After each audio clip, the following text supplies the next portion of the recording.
वक्रतुंड महाकाय सूर्यकोटी समप्रभा निर्विघ्नं कुरु मे देवो सर्वकार्येषु सर्वदा. पुंडलीक वरदा हरी विठ्ठल श्री ज्ञानदेव तुकाराम. पंढरीनाथ भगवान की जय. माऊली ज्ञानेश्वर महाराज की जय. जगद्गुरु संत तुकाराम महाराज की जय. सब संतन की जय. माऊली महावैष्णव ज्ञानोबारायांच्या परमश्रेष्ठ अशा ज्ञानेश्वरी ग्रंथाचं चिंतन करत आपण श्रीमद भगवद्गीतेच्या 102 क्रमांकाच्या ओव्यांपर्यंतचा टप्पा पार पाडला आहे. आज आपण ज्ञानेश्वरीच्या 103 क्रमांकाच्या ओव्यांच्या पुढचं निरूपण करणार आहोत, ज्यामध्ये माऊली श्रीमद भगवद्गीतेच्या 4थ्या अध्यायातल्या 19 क्रमांकाच्या श्लोकांच्या पुढील श्लोकांचं निरूपण करणार आहेत. आपण बघतोय की भगवान श्रीकृष्ण परमात्मा कर्म, अकर्म, नैष्कर्म्य आणि विकर्म अशा कर्माच्या संबंधित असलेल्या काही महत्त्वाच्या संकल्पना स्पष्ट करताना दिसत आहेत. या सगळ्या विषयांवर भगवंतानं आपलं मत इथं दिलेलं आहे, जे की सर्व आणि परिपूर्णतम असं ते मत आहे. आणि हे करत करत जो योगी पुरुष आहे, जो कर्मयोगी आहे, त्याची लक्षणंही भगवंतानं सांगितलेली आहेत. आणि त्या लक्षणांचं वर्णन आपण मागील काही दिवसांपासून करतोय. हे लक्षण सांगताना भगवंत पुढं काय म्हणतायत बघा. यस्य सर्वे समारंभा कामसंकल्पवर्जितः ज्ञानाग्नी दग्ध कर्माणं तमाहु पंडितम बुधाः. अर्थात ज्याची सर्व कर्मे फलेच्छा व कर्तृत्वाभिमान यांनी रहित असून ती ज्ञानाग्नीने दग्ध झाली आहेत, त्याला ज्ञाते लोक पंडित असे म्हणतात. इथं खरं तर कर्मयोग्याला भगवंतानं पंडित असा शब्द वापरलेला आहे आणि त्या पंडिताची व्याख्या इथं भगवंतानं केलेली आहे. आपण अनेकदा हा शब्द व्यवहारामध्ये वापरतो, पंडित. व्यवहारामध्ये त्याचा अर्थ वेगळा आहे, पण इथं ज्या संदर्भानं भगवंत हा शब्द वापरतायत तो अर्थ पूर्णपणे वेगळा आहे. आपण व्यवहारामध्ये पंडित म्हणजे एखाद्या विशिष्ट विषयाचं सखोल ज्ञान असलेला, एखाद्या विषयावर परिपूर्णपणे मांडणी करू शकणारा, एखाद्या विषयाचं परिपूर्ण ज्ञान मिळवलेला, माहिती मिळवलेला, अशाला आपण पंडित म्हणतो. असे पंडित संगीताच्या क्षेत्रात असतात, अध्यात्माच्या क्षेत्रात असतात, व्यवहाराच्या क्षेत्रात असतात, सामाजिक क्षेत्र, राजकीय क्षेत्र, आर्थिक क्षेत्र, धार्मिक क्षेत्र, शैक्षणिक क्षेत्र, अशा वेगवेगळ्या क्षेत्रांमध्ये आपल्याला पंडित लोक दिसतात. आणि त्या विषयाचं ज्याला ज्ञान आहे आणि आपलं ज्ञान तो इतरांना सांगू इच्छितो, अशांना आपण साधारणपणे पंडित म्हणतो. पण पंडिताची ही जी आपण व्यावहारिक व्याख्या करतो, त्या व्याख्येमध्ये आत्मानुभव समाविष्ट नसतो, अनुभव समाविष्ट नसतो. व्यासंग, वाचन, अभ्यास, वावर या सगळ्या गोष्टींच्या आधारावर आपण पंडित हा शब्द व्यवहारामध्ये वापरतो. पण खरंच या सगळ्या गोष्टींचं ज्याला ज्ञान आहे त्याला पंडित आपण जरी म्हणत असलो तरी भगवंताच्या दृष्टीनं तो पंडित नाही. कारण केवळ माहिती असणं, केवळ व्यासंग असणं म्हणजे पंडितत्व नाही. पंडित ही एक अवस्था आहे. पांडित्य ही एक अनुभूतीतून आलेली पदवी आहे. ज्याला अनुभव आहे तो पंडित आहे. कारण केवळ शब्दांचा संग्रह, केवळ शब्दांचं ज्ञान, केवळ पोपट पंची वक्तृत्व याला अध्यात्मामध्ये स्थान नाही. चांगलं बोलता येतं, चांगलं मांडता येतं म्हणून तो अध्यात्मामध्ये काही प्रगती करू शकेल असं नसतं. त्याचं बोलणं हे जर त्याच्या अनुभवातून येत असेल, त्याच्या बोलण्याला अनुभवाची जोड असेल, तो जे काही बोलतोय तो ते अनुभवत असेल, तर त्याच्या बोलण्याला काहीतरी अर्थ आहे. आणि जर हे बोलणं नसेल तर व्यवहारामध्ये आपण त्याला पंडित जरी म्हणत असू तरी भगवंताच्या दृष्टीनं तो पंडित नाही.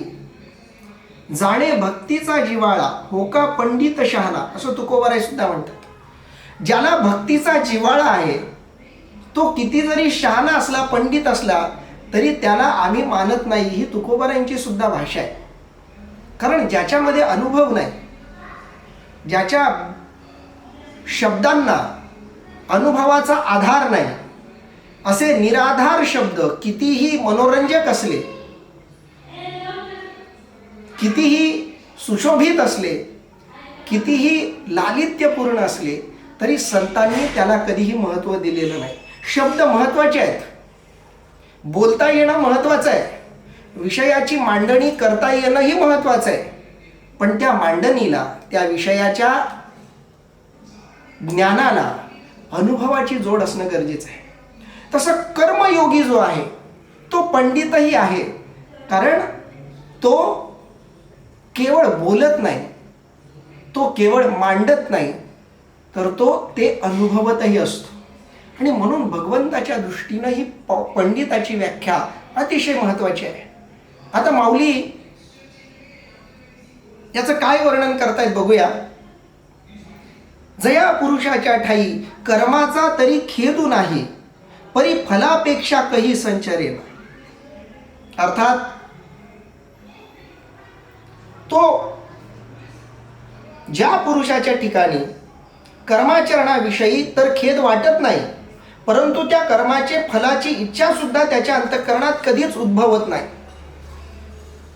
ज्या पुरुषाच्या, आता इथं पुन्हा पुरुष शब्द आला, स्त्रीवादी भूमिकेतून जी लोक या ओवीकडे बघतील त्यांना असं वाटू शकतं की माऊली केवळ पुरुषाचंच वर्णन करतायत, स्त्रियांचं नाही.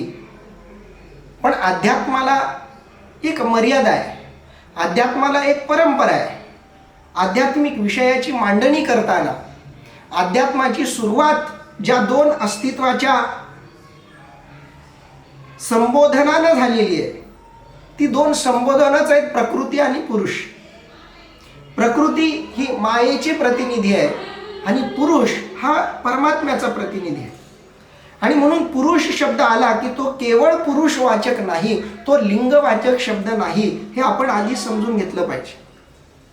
जया पुरुषाच्या ठाई असं ज्या अर्थी माऊली म्हणतात, त्या अर्थी स्त्रीच्या ठिकाणी ही लक्षणं नसतातच असं माऊलींना म्हणायचं नाही. इथं पुरुष हा शब्द ईश्वराचा प्रतिनिधी, परमात्म्याच्या ज्ञानाचा अनुभव ज्याला आहे असा जो तो, त्याला उद्देशून आलेला आहे. म्हणून स्त्री सुद्धा या लक्षणांनी युक्त असू शकते. जो लिंगवाचक स्त्री शब्द आहे, महिला, त्यांना सुद्धा हा अनुभव, हा अधिकार प्राप्त होऊ शकतो, अनेकांना झालेला आहे. त्यामुळे पुरुष हा शब्द लिंगवाचक नाही, हे आपण आधी लक्षात घ्यायचं आहे. पुढं माऊली म्हणतायत, जया पुरुषाच्या ठाई कर्माचा तरी खेदू नाही. ज्याच्या अंतःकरणामध्ये कर्माचरणाविषयी कोणत्या प्रकारची खंत नाही, कोणत्याही प्रकारचं दुःख नाही. ज्या प्रकारचं कर्म मी करतोय ते कर्म करताना कोणतीही कमीपणाची त्याच्या मनामध्ये भावना नाही. सबंध जगताचा मालक, सबंध ब्रह्मांडाचा मालक, ज्याच्या कर्तुम अकर्तुम अन्यथा कर्तुम शक्तीनं सगळं विश्व चालतं, तो परमात्मा जेव्हा शरीरामध्ये येतो, शरीर धारण करतो, तेव्हा शरीराची काही कर्म त्याला करावी लागतात. ती वेगवेगळी भौतिक कर्म असतील, ती कर्म त्याला करावी लागतात आणि ती कर्म तो करतो. आणि ती कर्म करताना तो कोणत्याही प्रकारचा खेद बाळगत नाही. आणि त्याचं हे खेद न बाळगणं अनेक दृष्टीनं महत्त्वाचं आहे. ज्या प्रकारचं कर्म आपल्याला करावं लागतंय ते कर्म निम्न दर्जाचं आहे असाही त्याच्या मनात खेद नसतो. कारण सबंध जग चालवणाऱ्याला कोणत्याही प्रकारचं या मृत्यू लोकातलं कर्म तुम्ही करायला लावलं तर ते निकृष्टच असणार आहे त्याच्या पात्रतेच्या दृष्टीने. अगदी अब्जाधीश माणूस असला तर त्याला सुद्धा साधं काही काम करायचं असेल तर ती करायची लाज वाटते. गावचा सरपंच जरी असला तरी त्याला सेवकासारखं काम करायची लाज वाटते. आमदाराला, खासदारांना, मुख्यमंत्री, पंतप्रधान अशा सगळ्या मोठ्या पदावर असलेल्या लोकांना साधी कामं करण्याची लाज वाटते अनेकदा. प्रत्येकाच्या बाबतीत असं होतं असं नाही, पण बहुतांश प्रमाणात आपल्याला हे दिसतं की मोठ्या पदावर असलेल्या लोकांना सामान्य दर्जाची कामं करण्याची लाज वाटते. हे काम आपल्या वाट्याला येऊ नये असंही त्यांना वाटतं. पण जो संबंध जगाचा मालक आहे तो मात्र त्याच्या वाट्याला आलेली जी कर्म आहेत ती करताना कोणत्याही प्रकारची लाज बाळगत नाही, खंत बाळगत नाही. या जगाच्या मालकानं म्हणजे भगवान श्रीकृष्ण परमात्म्याचं उदाहरण घ्या. लहानपणामध्ये गायी ओळायचं काम भगवंतानं केलं. गुराखी बनले भगवान कृष्ण परमात्मा. हे गुराखी बनण्याचं काम एखाद्या मोठ्या पदावर असलेल्या माणसाला देऊन बघा, तो स्वीकारेल का हे काम? नाही स्वीकारणार. कारण त्यामध्ये त्याला त्याच्या पदाची बेअब्रू वाटू शकते. पण भगवंताला ते वाटलं नाही, कारण शरीर धारण केले, गोवळ्याच्या घरात जन्म झालाय, तर गोवळ्याची जी काही कामं असतील ती केली पाहिजेत. मग शेण काढणं असेल, चारा देणं असेल, गायी राखणं असेल, गायी ओळणं असेल, ती सगळी कामं भगवंतानं केलेली आहेत. आणि म्हणून कर्माचा तरी खेदू नाही. आता भगवंतच कर्म करताना कोणत्याही प्रकारचा खेद बाळगत नसतील तर मग सामान्यानं तो भेद का बाळगावा? म्हणून संतही कोणतंही कर्म त्यांच्या वाट्याला आलं तरी ते कर्म करताना त्या कर्माबद्दलची कोणतीही खंत ते बाळगत नाहीत. कारण ते कर्म शरीरामुळं मिळालंय आणि शरीराला मर्यादा आहेत आणि मर्यादित शरीरात राहून आपल्याला मर्यादित कर्म का होईना करावी लागणार आहेत. आणि म्हणून ती कर्म तो करतो. कर्माचा तरी खेदू नये. कर्म निकृष्ट दर्जाचं आहे किंवा कर्म आहे हे करण्याचाही खेद त्याला नसतो. दुसरी गोष्ट, आपण जे कर्म करतोय ते उत्कृष्ट व्हावं याचीही तो चिंता बाळगत नाही. तो आपल्या परीनं पूर्णपणे ते कर्म करतो, पण त्या कर्माच्या परिपूर्णतेशी तो बांधील नसतो.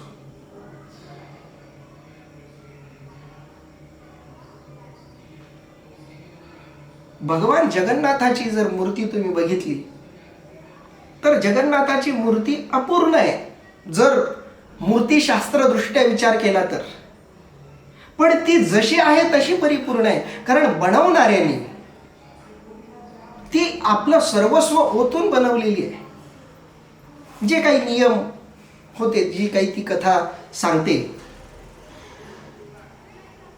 की विश्वकर्मानं ती मूर्ती बनवायला घेतली आणि जो तो राजा होता त्याला सांगितलं की मी बंद खोलीमध्ये मूर्ती बनवेल आणि कुणी जर मला मध्ये अडचण आणली तर मी ती मूर्ती जशाच्या तशा स्वरूपात ठेवून निघून जाईल.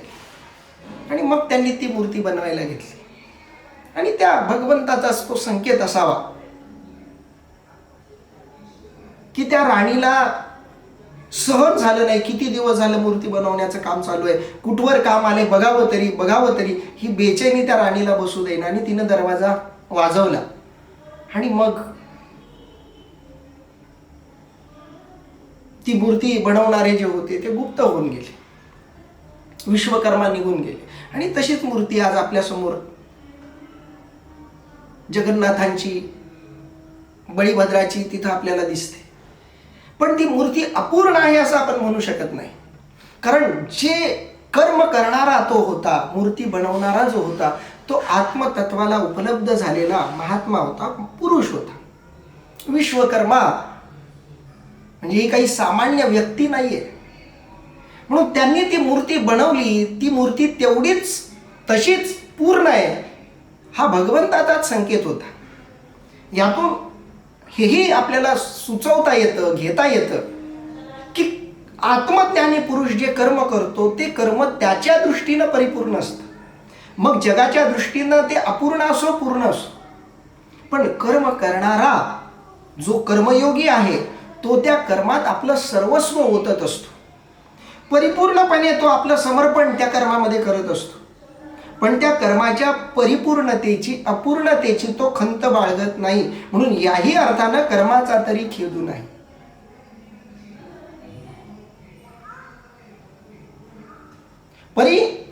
फलापेक्षा कही संचरेना, आणि फळाच्या अपेक्षेचाही त्याच्या अंतःकरणात प्रादुर्भाव होत नाही, फळापेक्षाही त्याच्या अंतःकरणातही उद्भवत नाही. फळाची अपेक्षा त्याच्या मनात कधीच येत नाही.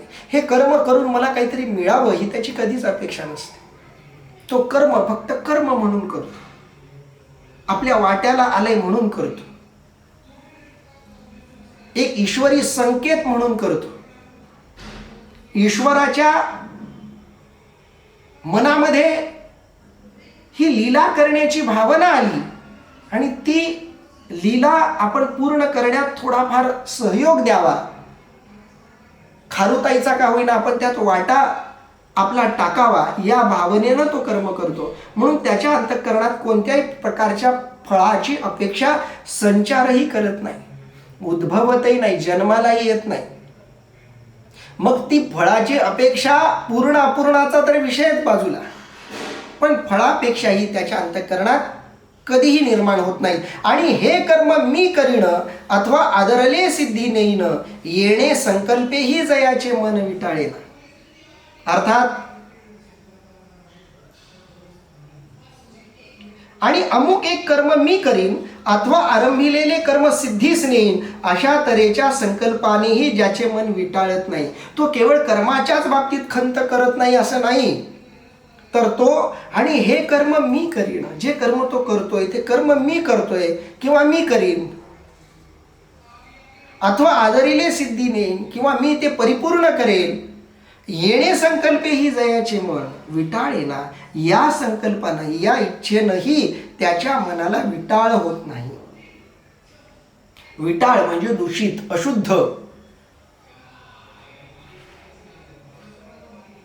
असा संकल्पही, अशी इच्छाही, अशी वासनाही त्याच्या मनात निर्माण होत नाही की हे कर्म मी करेल किंवा मी हे कर्म परिपूर्णतेला नेईल.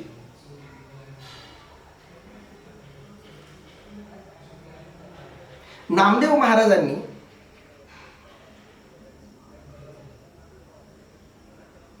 महर्षी वाल्मिकींनी केलेल्या रामायणाच्या श्लोकांनी प्रभावित होऊन त्यांनी जसं शतकोटी रामायण लिहिलं तसं मी शतकोटी अभंग लिहीन असा पण केला, संकल्प केला. संकल्प सोपा नव्हता, छोटा नव्हता, मोठा संकल्प होता. एवढे अभंग लिहिणं पण केला. भगवंतानं सांगितलं, अरे नामा हे हा काय संकल्प केलाय तू? नामदेवांनी सांगितलं, देवा संकल्प करणारा मी नाही, पूर्ण करणाराही मी नाही, हा संकल्प तू माझ्या मनात पोचलाय, तूच मला ती प्रेरणा दिली, तुझ्याशिवाय मला प्रेरणा देणारा तरी कोण आहे? मग संकल्प तू निर्माण केलाय तर तो संकल्पही माझा नाही आणि त्या संकल्पाच्या परिपूर्णतेची जबाबदारीही माझी नाही. तुला वाटलं तर तू पूर्ण कर, तुला नाही वाटलं तर अपूर्ण ठेव. म्हणून संकल्प करण्याचं कर्तृत्वही आपल्याकडं नाही. आणि हे कर्म मी करीन, हे अभंग मी लिहिलेत असंही नामदेवरायांनी कुठं म्हटलेलं नाही. कोणत्याही संतांनी अभंग रचनेचं श्रेय स्वतःकडे घेतलं